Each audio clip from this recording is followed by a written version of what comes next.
മഴ തോരും മുമ്പിട്ട് ഇന്നത്തെ എപ്പിസോഡിലേക്ക് എല്ലാവർക്കും സ്വാഗതം. അങ്ങനെ പൗലോസ് എഴുന്നേറ്റ് വരുമ്പോൾ അടുക്കളയിൽ അലീന ചായ വെച്ചിട്ടുണ്ട്. ഗുഡ് മോർണിംഗ് പൗലോസ് ഏട്ടാന്ന് പറയും. ഒരു മൈൻഡും ഇല്ല. എന്നിട്ട് അയാൾ നേരെ വേറൊരു ചായപാത്രം എടുത്ത് ചായ വെക്കിന്. ഇതെന്തിനാ ചായ വെച്ച് കുടിക്കാൻ? എനിക്കൊരു ചായ വെച്ച് കുടിക്കാൻ ആരൊക്കെ അനുവാദം വേണമെന്ന് പറയും. ചായയല്ലേ ഞാൻ പൗലോസ് ഏട്ടനെ എടുത്ത് തന്നതെന്നറിയാം. അപ്പോൾ ഒരു ഗ്ലാസ് ചായ അലീന എടുത്ത് നീട്ടും. അപ്പോൾ എനിക്ക് വല്ലവരും തന്ന ചായ ഉണ്ടാക്കിയ ചായ എനിക്ക് വേണ്ട, സ്വന്തമായിട്ട് ഞാൻ ഇട്ട് കുടിച്ചോളാം, എനിക്ക് വായിക്ക് രുചിയായിട്ട് കുടിക്കണമെങ്കിൽ ഞാൻ തന്നെ ഇടണം എന്നിങ്ങനെയുള്ള അഹങ്കാര വർത്തമാനങ്ങളൊക്കെ പറയുന്നു. അപ്പോൾ അലീന ഒന്നും മിണ്ടില്ല, ആ ചായ തിരിച്ചു വയ്ക്കും. എന്നിട്ട് പൗലോസ് വേറൊരു ചായ വയ്ക്കാൻ വേണ്ടി പാത്രത്തിൽ വെള്ളം വെച്ച് ഗ്യാസ് ഓണാക്കിയ വഴിക്ക് അലീന ഓഫ് ചെയ്യും.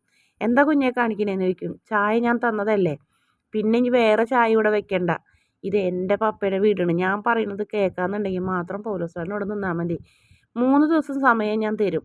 3 ദിവസത്തിനുള്ളിൽ പൗലോസേട്ടൻ്റെ നിലപാട് ഇതാണെന്നുണ്ടെങ്കിൽ പെട്ടിയും കിടക്കൊക്കെ എടുത്തു വെച്ചോ, ഗെറ്റ് ഔട്ട് ഞാൻ പറയുമെന്ന് പറഞ്ഞു. അതോടുകൂടി അയാൾ ആകാന്തം വിട്ടു നിൽക്കും. അലീന 2 ചായ ആയിട്ട് നേരെ പോകും പപ്പയ്ക്കും വല്യപ്പച്ചനും. അപ്പോൾ അതിന് മുന്നേ നടക്കാൻ പോയി വരുന്ന വഴിക്ക് തന്നെ വല്യപ്പച്ചൻ പറയുന്നുണ്ട്, നിൻ്റെ വീട്ടിൽ നിറച്ച് ചതിയും കാര്യങ്ങളൊക്കെ നടക്കുന്നുണ്ട്, അത് നീ അറിയുന്നില്ല, നീ അവരൊക്കെ കണ്ടുപിടിക്കുന്നുമില്ല, അത് നീ എല്ലാം അറിയുന്ന ഒരാളാണെന്ന് പറഞ്ഞിട്ടും വെറുതെയാണ്. ഇപ്പം നിൻ്റെ കൂടെ വന്ന ലേഡി കമാൻഡർ അതൊക്കെ കണ്ടുപിടിക്കും, നിന്നെക്കൊണ്ട് യുദ്ധം ചെയ്യിപ്പിക്കാനും ജയിപ്പിക്കാനും അവൾക്ക് കഴിവുണ്ടെന്നൊക്കെ പറഞ്ഞിരിക്കുകയായിരിക്കുള്ളൂ. അപ്പോൾ അലീന 2 ചായ ആയിട്ട് വരും. അപ്പോൾ വല്യപ്പച്ചൻ പറയും, ആ പൗലോസ് ഉണ്ടായിരുന്ന സമയത്ത് നേരത്തിനും കാലത്തിനും ചായ കിട്ടിയാണെന്ന് പറയും. വല്യപ്പച്ചാന്ന് വിളിക്കും. ഞാൻ വെറുതെ പറഞ്ഞതേണ്ടി പെണ്ണെ എന്നും പറയും. എന്നിട്ട് നേരെ അലീനയുടെ കയ്യിൽ നിന്ന് ചായയൊക്കെ വാങ്ങി കുടിക്കും. മുഖച്ചായ വരുന്നത് ഒരു സത്യമാണ്, പക്ഷേ ഈ കൈപ്പുണ്യം കിട്ടുന്നത് എവിടെ നിന്നാണ്? എൻ്റെ ചിന്നമ്മര അതേ കൈപ്പുണ്യം എന്നൊക്കെ പറഞ്ഞ് പുകഴ്ത്തും. അതെ, ഞാൻ അടുക്കളയ്ക്ക് പോട്ടെ, പൗലോസേട്ടൻ സമരത്തിൽ തന്നെയാണ്, ഞാൻ ഉണ്ടാക്കി കൊടുത്ത ചായയൊന്നും കുടിച്ചില്ല, ഭയങ്കര ദേഷ്യത്തിലാണ്, ഞാൻ പറഞ്ഞിട്ടുണ്ട്, ഞാൻ 3 ദിവസം സമയം കൂടി കൊടുത്തിട്ടുണ്ടെന്നൊക്കെ പറയും. നീ ഇപ്പം എന്തിനാ അടുക്കളയിൽ പോണേ? ബ്രേക്ക്ഫാസ്റ്റ് വേണ്ടേന്ന് ചോദിക്കും. അങ്ങനെ പോയിട്ട് വാന്ന് പറയും. അങ്ങനെ ബ്രേക്ക്ഫാസ്റ്റ് ഉണ്ടാക്കാൻ അലീന പോവും. പിന്നീട് കാണിക്കുന്നത് എൽസമ്മയുടെ വീട്ടിൽ പള്ളിയിൽ അച്ഛനെ വിളിച്ചിട്ട് സ്റ്റാലിനെ കുറിച്ചുള്ള കുറ്റങ്ങളൊക്കെ പറഞ്ഞു കൊടുക്കണം. അപ്പോൾ ആ കുട്ടി എങ്ങനെ ഉണ്ടായതാണ്, ഏതൊരവസ്ഥയിലാണ്, അപ്പോൾ അവൻ സ്വീകരിച്ചിട്ടുണ്ടെങ്കിൽ അതിൻ്റെ പിന്നിലൊരു നന്മ ഉണ്ടാവും എന്നൊക്കെ പള്ളിയിൽ അച്ഛൻ പറയുന്നുണ്ട്. അയാൾ നല്ലൊരു മനുഷ്യനാണ്, പക്ഷേ ആങ്ങളെയും റീത്താമ്മയും അത് സമ്മതിക്കുന്നില്ല. നാളെ ആ പെണ്ണിൻ്റെ അമ്മ വന്നാലോ, അവരൊന്നിച്ച് താമസിച്ചാലോ, പിന്നെ എൽസാമ്മ എന്ത് ചെയ്യും? എൽസാമ്മ ഇപ്പോൾ ഇവിടെ തന്നെ അല്ലേ, സ്റ്റാലിൻ്റെ കൂടെ താമസിക്കുന്നില്ലല്ലോ, പിന്നെ എൽസാമ്മയും സ്റ്റാലിനും തമ്മിലൊരു ബന്ധമില്ലല്ലോ, പിന്നെന്താന്നൊക്കെ ചോദിക്കും.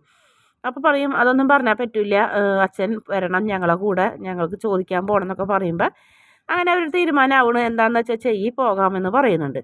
പിന്നീട് പൗലോസേട്ടൻ ബൈജുവിനായിട്ട് സംസാരിക്കണം. ബൈജു പറയുന്നുണ്ട്, ആൻ്റെപ്പേട്ട അല്ല പൗലോസ് പോകരുത്, പൗലോസേട്ട ഇവിടെ നിൽക്ക്, ഇവിടെ പ്രശ്നങ്ങളൊക്കെ വരും, എന്തായാലും എൽസാമ്മ ചേച്ചിയുടെ ആങ്ങളന്മാരും ചേച്ചിയും ഒക്കെ വരുന്നുണ്ട്, സമാധാനമായിട്ടിരിക്കും, ഈ പെണ്ണിനെ പുല്ല് പോലെ ഇവിടെ നിന്ന് പറഞ്ഞയക്കും, നീ കുറേ ആൾക്കാരെ ഉണ്ടാക്കാമെന്ന് പറഞ്ഞിട്ട് ഉണ്ടാക്കിയൊന്നുമില്ല, ഞാനേ എൽസാമ്മ ചേച്ചിനെ പേടിക്കും, മക്കളെയും പേടിക്കും, അല്ല പറഞ്ഞതും അനുസരിക്കും, അല്ലാണ്ട് ഈ എവിടെയോ കിടന്ന അനാഥാലയത്തിലും വല്ല വീട്ടുവേലയ്ക്ക് നിന്നിരുന്ന ഈ പുല്ലിനെ ഞാൻ പേടിക്കില്ല, ഇവളെ ഞാൻ ചീഞ്ഞ് നാറിക്കെടുക്കണ ഒരു പുല്ലാണ് എനിക്ക്, ഈ പുല്ലിനെ പറിച്ച് കളയാൻ എന്നെ കൊണ്ട് പറ്റും. അങ്ങനെ അലീനനെ പറ്റി വളരെ മോശമായിട്ടൊക്കെ ഇങ്ങനെ സംസാരിക്കുന്നത്. അപ്പം അത് ചെറുതായിട്ടത് കേട്ട് അലീന വരും. അപ്പോൾ എന്താ കുഞ്ഞെ എന്താണെന്നൊക്കെ ചോദിച്ച് വലിയ കാര്യമായിട്ട് അങ്ങോട്ട് ചെല്ലും. എങ്ങോട്ട് പോകണമെന്ന് ചോദിക്കും. നിങ്ങൾ 3 പേരെന്താ ഇവിടെ ചർച്ച ചെയ്ത് നിൽക്കണമെന്ന് ചോദിക്കും. അപ്പോൾ ആൻ്റെപ്പേട്ടൻ അതിലൊന്നിലും ഇല്ല, ആൻ്റെപ്പേട്ടൻ അങ്ങോട്ടും ഇല്ല ഇങ്ങോട്ടും ഇല്ലാത്ത രീതിയിൽ നിൽക്കണേ, ഞങ്ങൾ മാർക്കറ്റിൽ പോകണം സാധനങ്ങളൊക്കെ മേടിക്കാനെന്ന് പറയും. ആണോ? എന്നാൽ ശരി, പോയിട്ട് വാ എന്നൊക്കെ പറയും.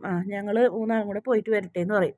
അത്രയുള്ള എന്തായാലും ഇന്നത്തെ എപ്പിസോഡിൽ. അപ്പോൾ അതിന് ശേഷം പ്രമോയിൽ കാണിക്കുന്നത് സാധനങ്ങളൊക്കെ മേടിച്ച് വരുന്നുണ്ട്.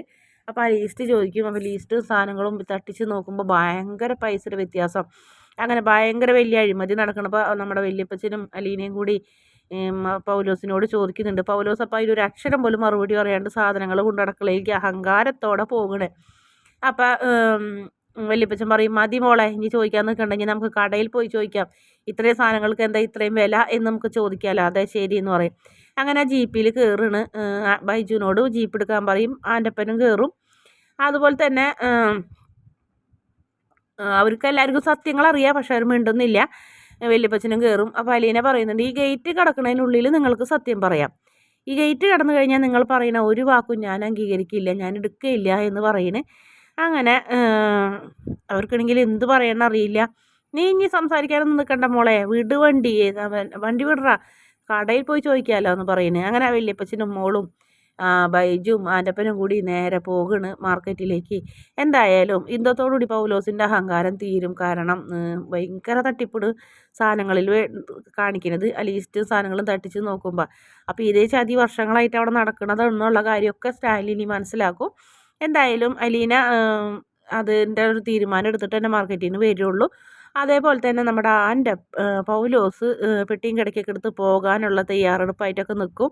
എന്നാലും അലീന ചോദിക്കുന്നതിനുള്ള ചോദ്യങ്ങൾക്ക് മറുപടിയോ കറക്റ്റായിട്ടുള്ള കാര്യങ്ങൾ പറയുകയോ ഒന്നും ചെയ്യില്ല. അങ്ങനെയാണ് ഇന്നത്തെ എപ്പിസോഡിൻ്റെ അവസാന ഭാഗം. വീഡിയോ ഇഷ്ടപ്പെട്ടാൽ ചാനലൊന്ന് സബ്സ്ക്രൈബ് ചെയ്ത് സപ്പോർട്ട് ചെയ്യണേ.